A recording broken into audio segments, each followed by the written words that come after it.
Now it's time for Martin Röden to tell us something about cost savings, I believe. Exactly. So Martin, welcome. Thank you very much. Do your business here now. Hello. Yeah. Thank you very much, Håkan, and thank you very much, Fortes, for the opportunity to come and speak to you about the future and now as well, not only the future. Thank you. But the first thing is actually the future. So we have right now in the atmosphere 414 ppm of CO2. We need to get down to 300. So the only way to do that in an efficient way is actually to capture the carbon from biomass plants. So that's basically what you guys are going to do in the next 100 years. So get ready for it. So, but you will save the world, so that's the good thing. So you will be heroes in the future. But in order to do that, you need to do this in a very efficient way. So we are here to cut the cost of CCUS. All right, so our company is a company that we're a few old guys, and we started this a few years ago. We were all competitors.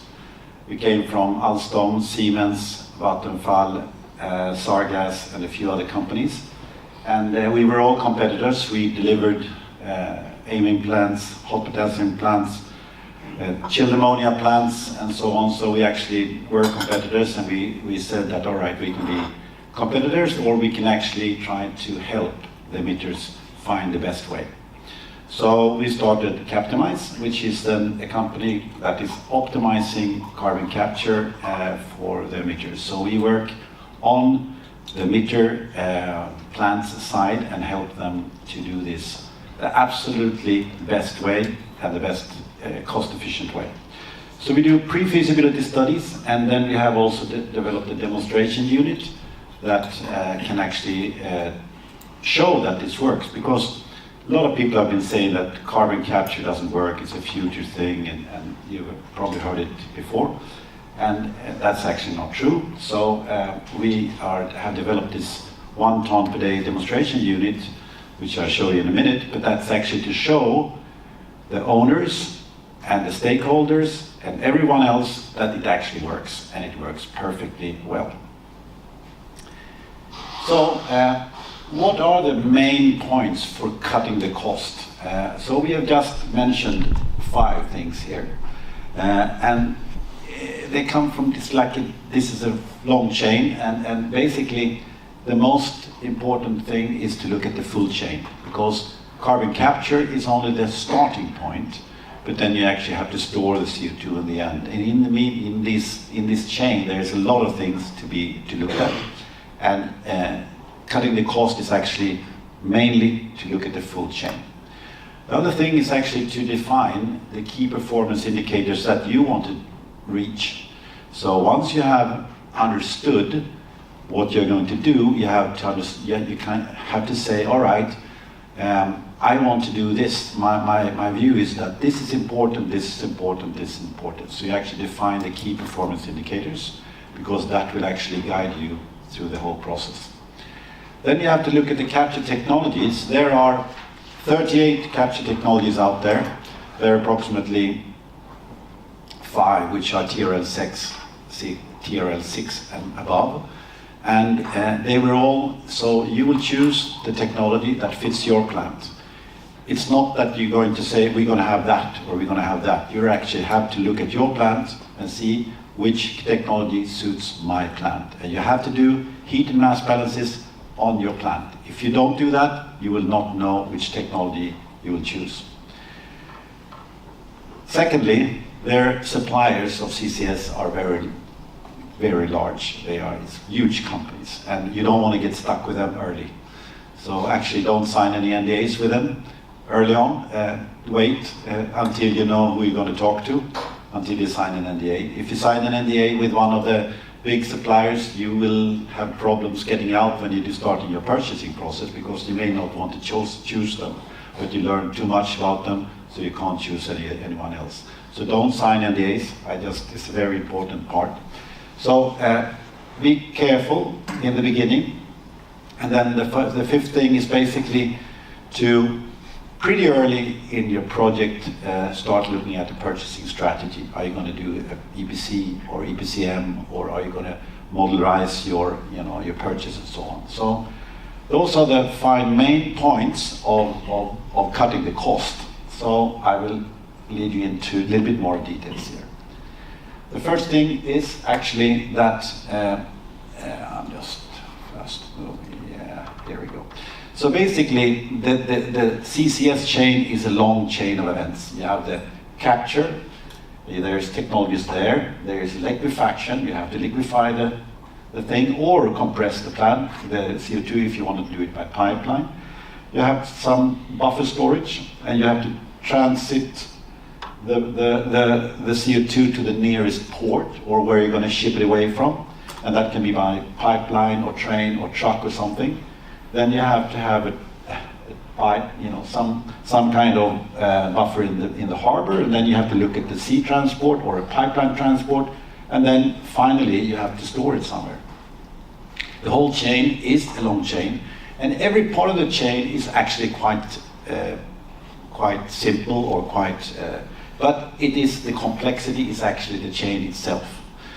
So you have to study the whole chain and understand where the costs are, because you can actually make a lot of cost savings by understanding the chain and optimizing the chain.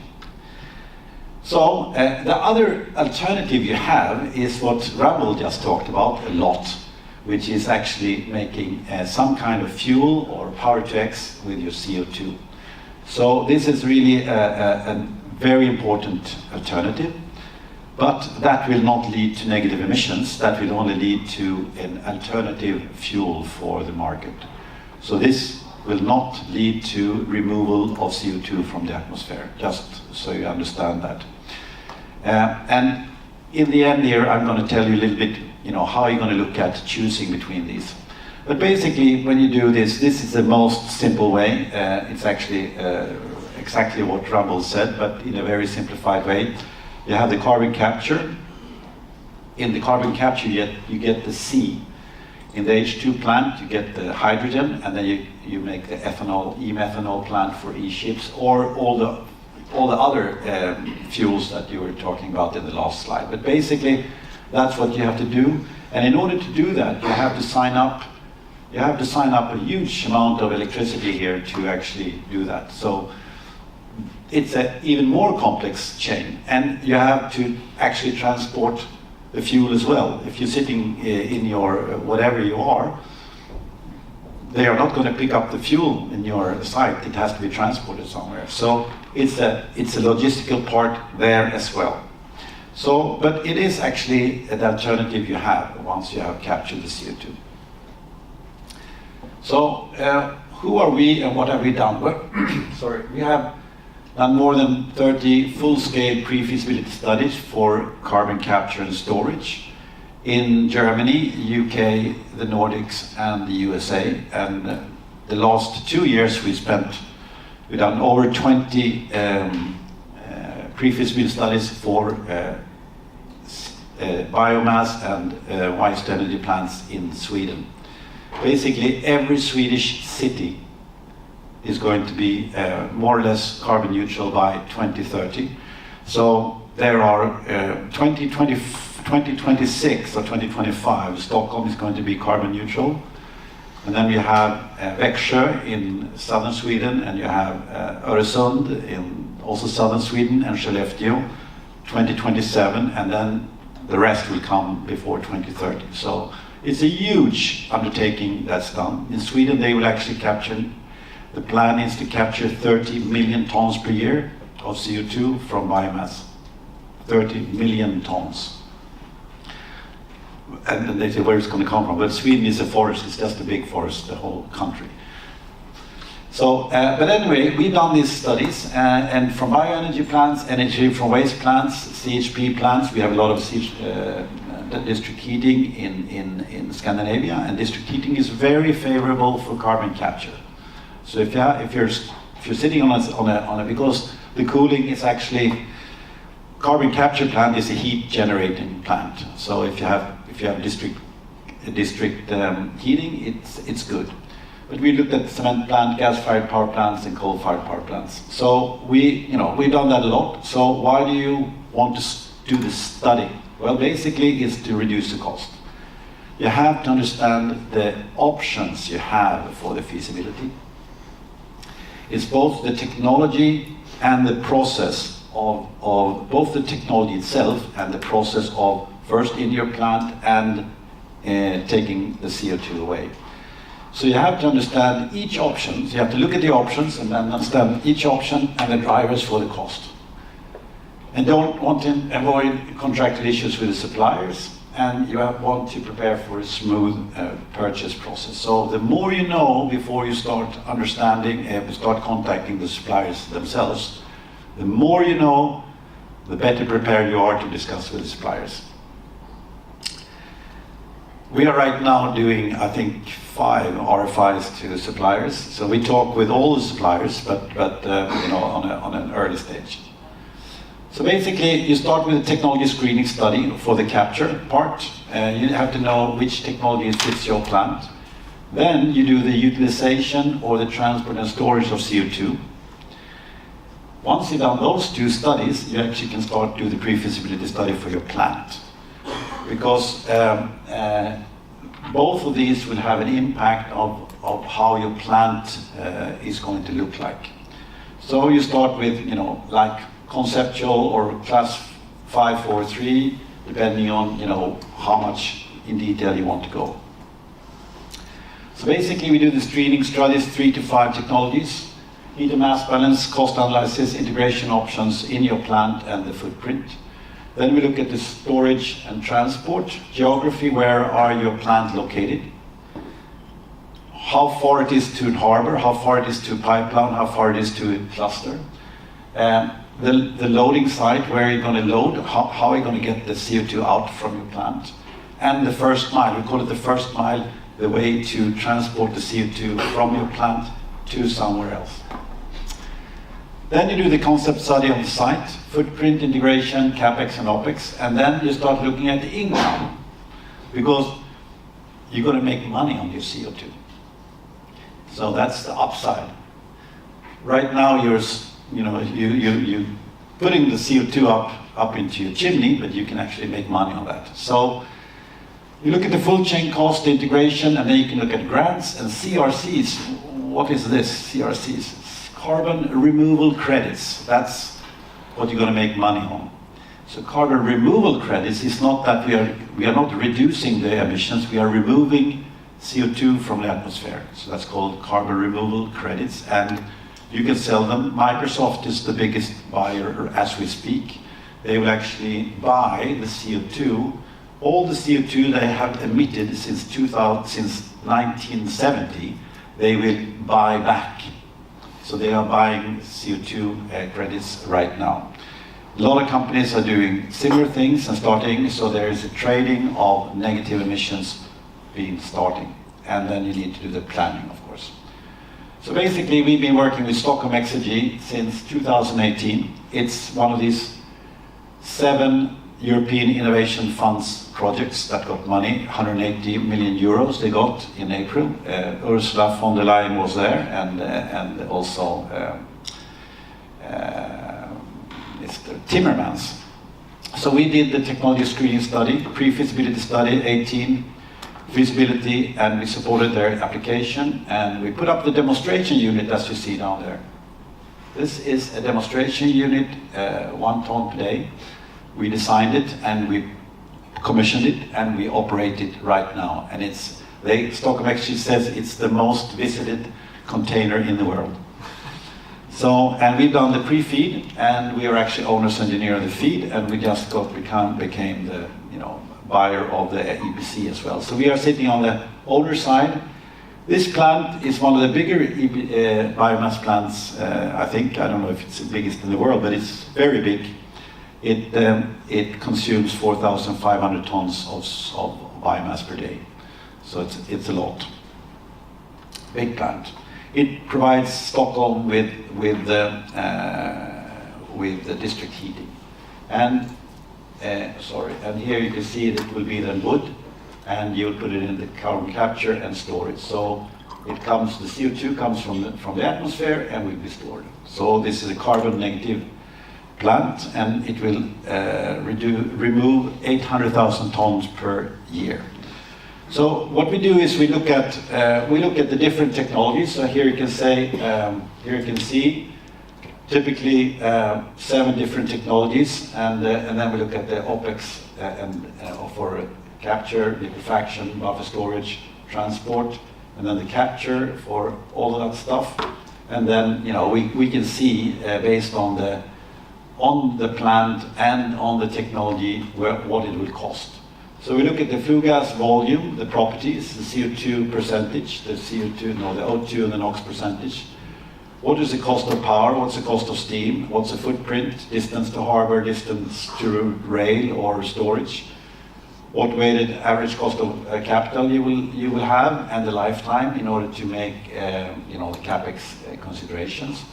And so we do that. This is typically an output, and then we make a report, of course, around everything about every part of the chain. So now go back here. So how many of you know? How many know what carbon capture is? Can you reach your hand? Oh, you know. And do you know how it works? Yeah, 1 or 2. Okay. So I'll tell you a very short presentation. Here's the incoming flue gas. It comes from typically a hole in your chimney. You don't have to tear down the chimney, you just make a hole here. You put it in, here you put a flue gas fan or a flue gas compressor. You put in the flue gas here, you shoot it in, you press it in, and here you have a solvent or an absorption solvent. It could be chilled ammonia, amines, potassium carbonate, there are a few more, but these are TRL 7 to 9 right now, these 3 solvent types. So this is packing. Packing is like this is a column. This is about 60 meters high. So you bubble in the flue gas here, and up here it goes back into the stack. So here 90% of the bubbles, the CO2, the bubbles actually react with the solvent. Then here, the rich solvent which has reacted goes here and goes into the top of the desorber, and there it pumps down, and here it meets steam. So basically, you boil out the CO2, so it evaporates over here, and the CO2, the rest of the absorbent goes back here up to the thing, and it circulates. So you don't lose anything, it circulates all the time, and it's actually circulating thing, but it is a chemical process plant that you will put up beside your actually normal plant. So it's a completely new little plant that you'll put up there, and it is a chemical plant. So, and if you look at chilled ammonia, amines, and potassium carbonate, they all work almost the same. It's just a question about which one to choose. And there are big companies supplying all of these. So, but don't jump to conclusions. Do your homework and see which one of these technologies will fit your plant.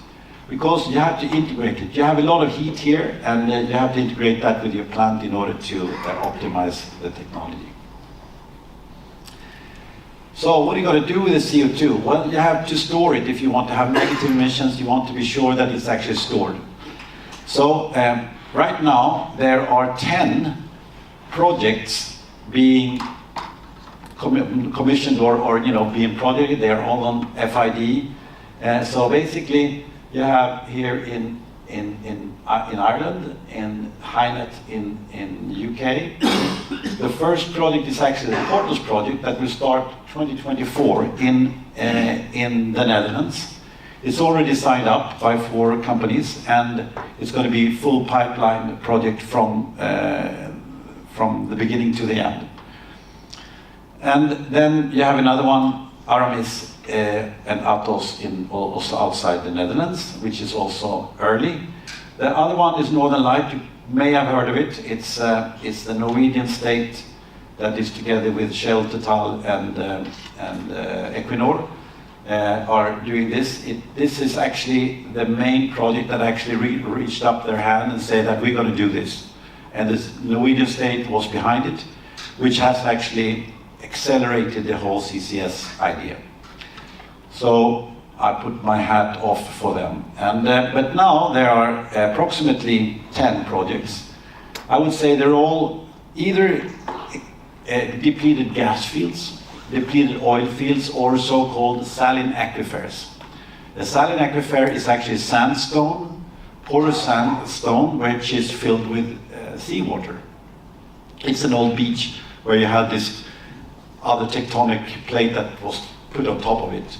And then the tectonic plate is then this called cap rock, so the CO2 will not go up. So you pump it through the cap rock, 3,000 meters down, and the CO2 will actually disperse into the sandstone rock and together and mix with water, and it will stay there forever.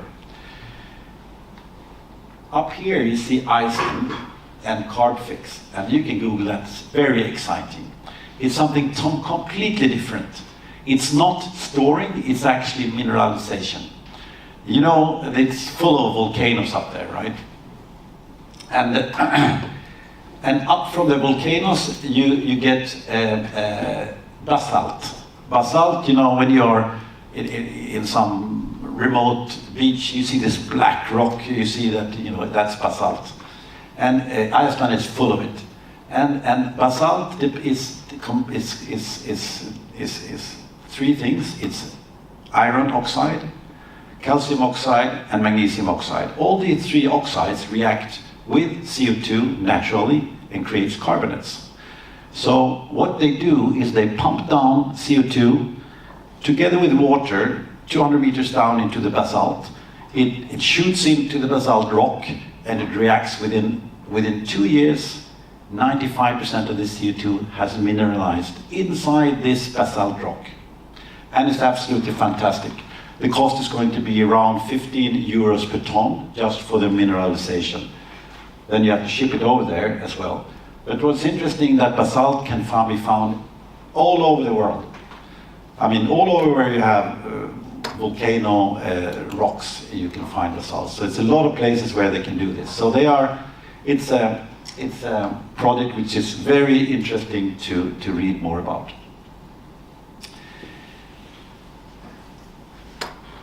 Yeah, so this is our demonstration unit, and so I told you we worked with Stockholm to do that, but we have developed this 2-story demonstration unit, which is actually can do both amines, potassium carbonate, and chilled ammonia. So it's very important project for anyone that wants to do this, because you can rent it for 6 months and make sure that, you know, just test your flue gas.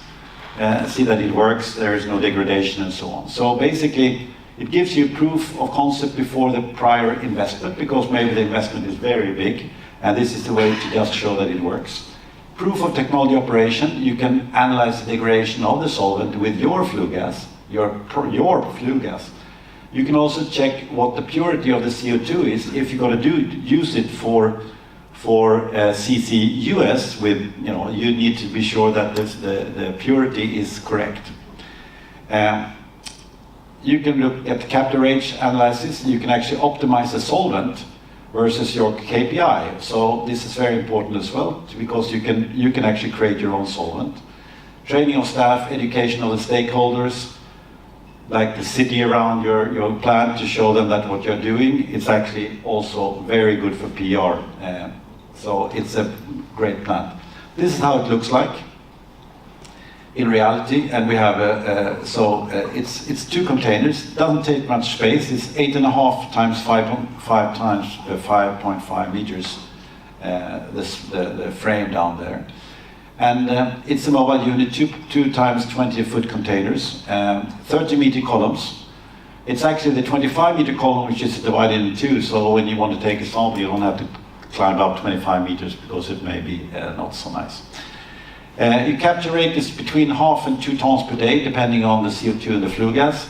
And you can make a campaign, a demonstration campaign between 5 months and 36 months, or you can keep it forever if you want to buy it.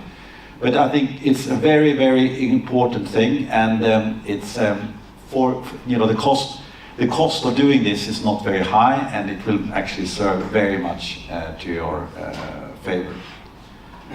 So basically, now we're talking about the income. So you've seen this kind of abatement diagrams. So basically here you have the cost of abatement. So here you have transport companies have very high, they have to change their fleet. So you have 1,000 euros per ton up here. You will have a cost around here, around 100 euros per ton. You're here.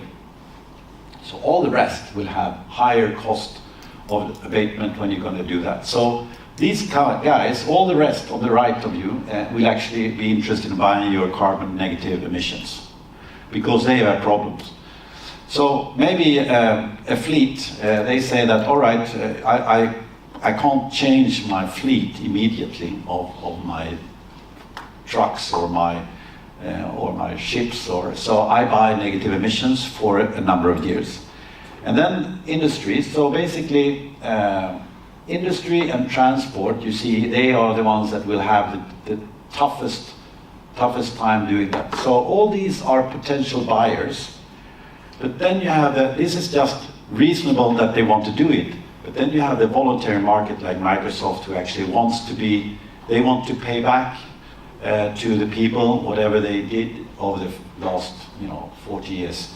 So they are buying on the voluntary market. So we expect the price between 100 and 200 euros per ton will be the price of negative emissions. And there's already traders out there doing that right now. So you can actually, Stockholm Exergy is going to sell 10 years of negative emissions before the end of next year. 8 million tons they are about to sell, and they already have buyers.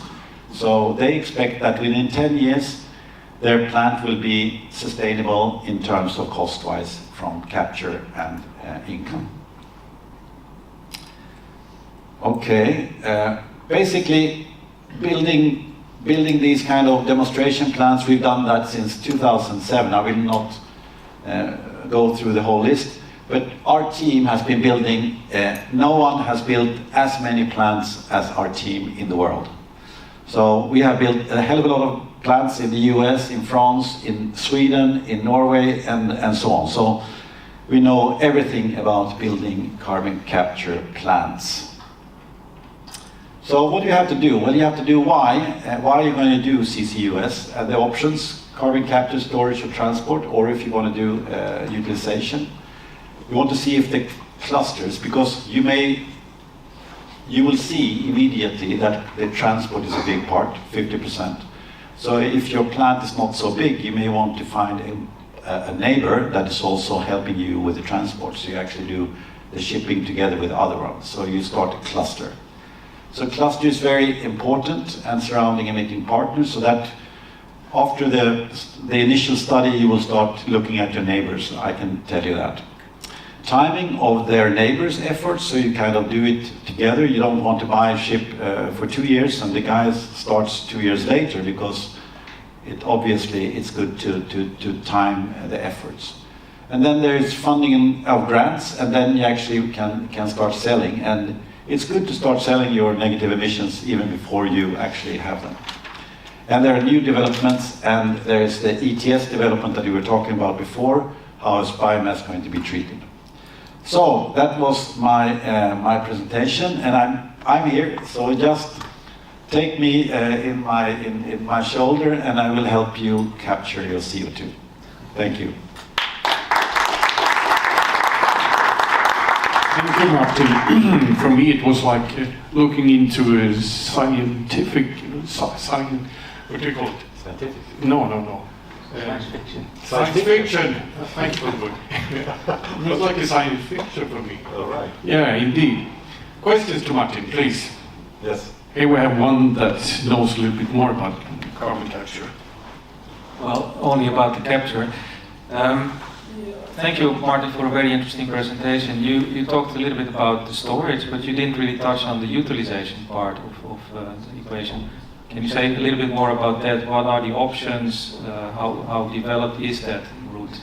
Yeah, basically, I couldn't talk about everything. So the utilization part is basically you have two alternatives. You have mineralization. You can either mineralize your CO2.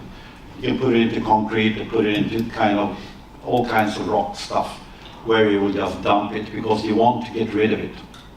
Or you can utilize it, and then it is what Ramble was talking about. The whole presentation of the second part of Ramble presentation was basically how you're going to utilize it.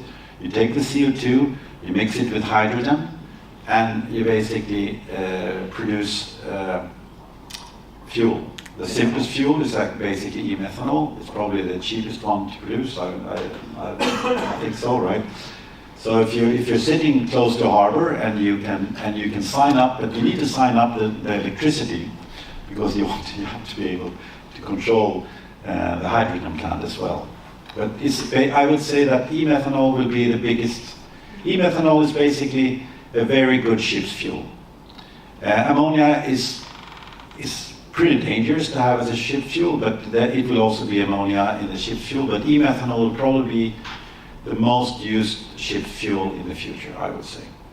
So that's probably the easiest solution to remember. Yes? Hi. Okay.